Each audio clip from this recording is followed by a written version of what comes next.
Tantor Audio, a division of Recorded Books, presents The Mystery of Sleep, Why a Good Night's Rest is Vital to a Better, Healthier Life, by Meir Kryger, M.D. Narrated by Rudy, Sanda.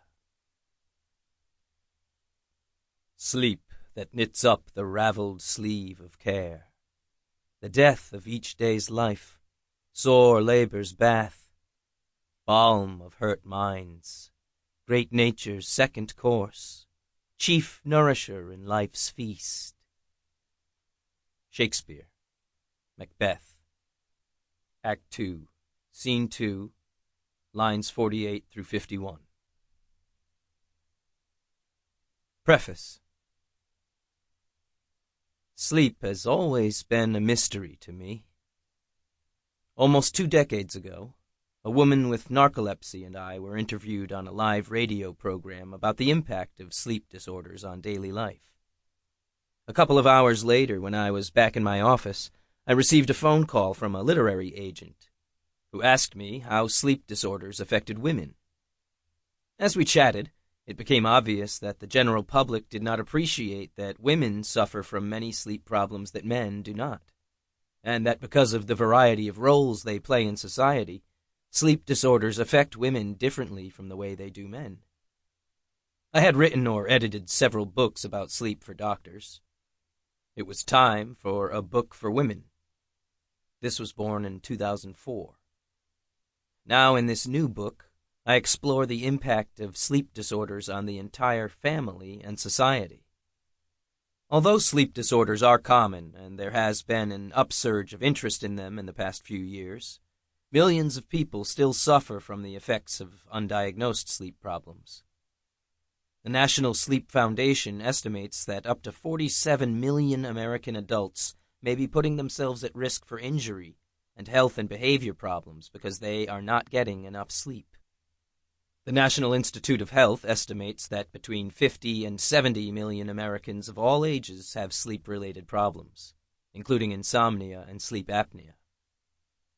In the mid-1970s, when I reported one of the first cases in North America of what eventually became known as sleep apnea, I thought I was describing a rare condition. In the next 2 decades, it became apparent that sleep apnea was as common as asthma, and it affects millions of people worldwide. The condition was not new, but people who had it were being misdiagnosed and treated for the wrong conditions.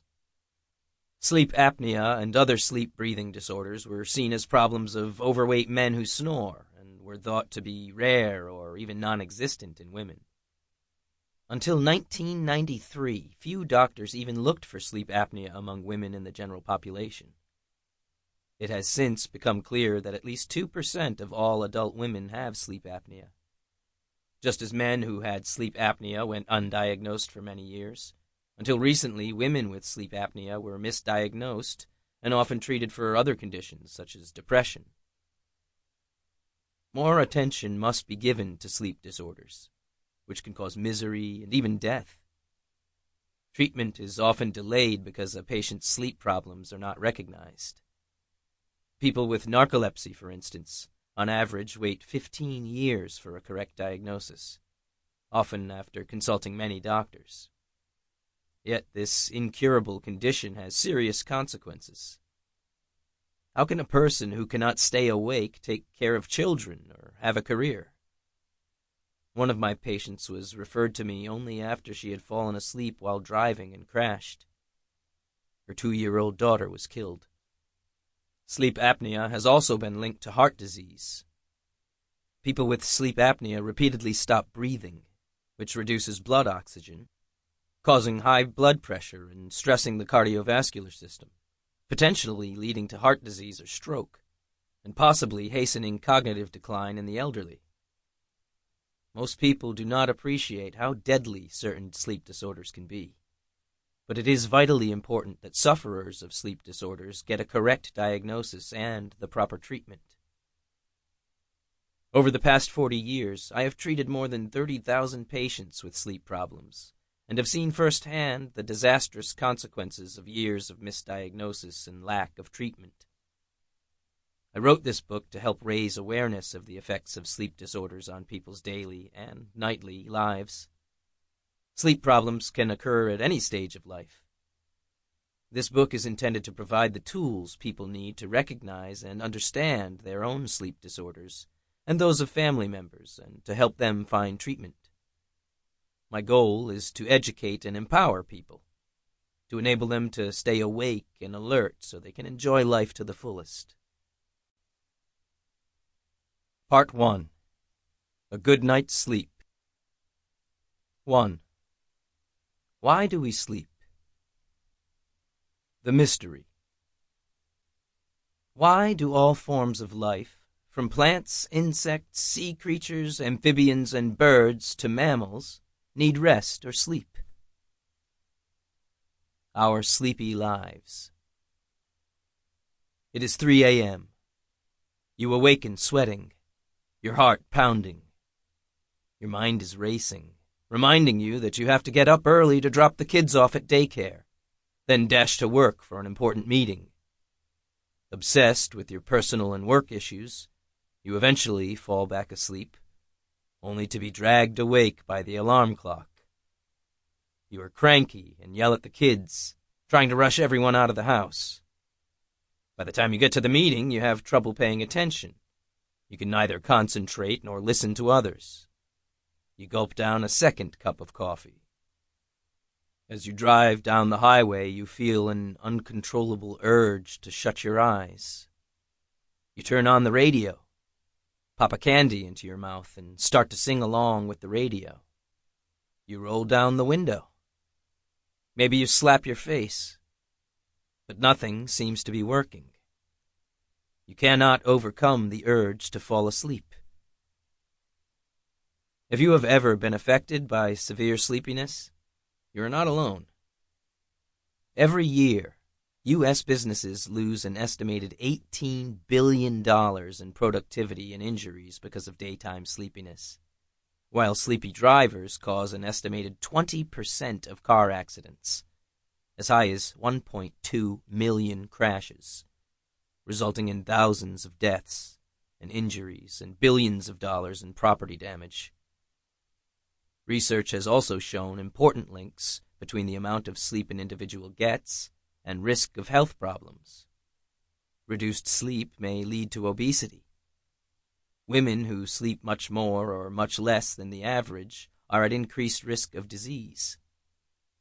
A study of 71,000 nurses published in 2003 showed that those sleeping 5 hours or less had a 45% greater risk of developing heart disease after 10 years than those sleeping 8 hours. Those sleeping 9 to 11 hours increased their risk by 38%. Sleep disorders, ranging from mild insomnia to sleep apnea and narcolepsy, affect an estimated 50 to 70 million Americans. Why do our bodies need sleep? How does sleep deprivation affect us? And how can we recognize its signs? In this book, I address these questions and others. Sleep medicine is such a new field that even sleep specialists are still learning about it, and many mysteries remain about the nature of sleep and its disorders. I tell listeners how to recognize the symptoms of sleep problems they or their family might be suffering from, and how they can manage these problems so that they get enough of the sleep they need. What is sleep? All forms of life have periods of activity alternating with periods of inactivity, taking the form of either rest or sleep. The amount of sleep each life form needs, and its sleep schedule, is controlled by its genetic blueprint, and we humans share some of our sleep-controlling genes with flies.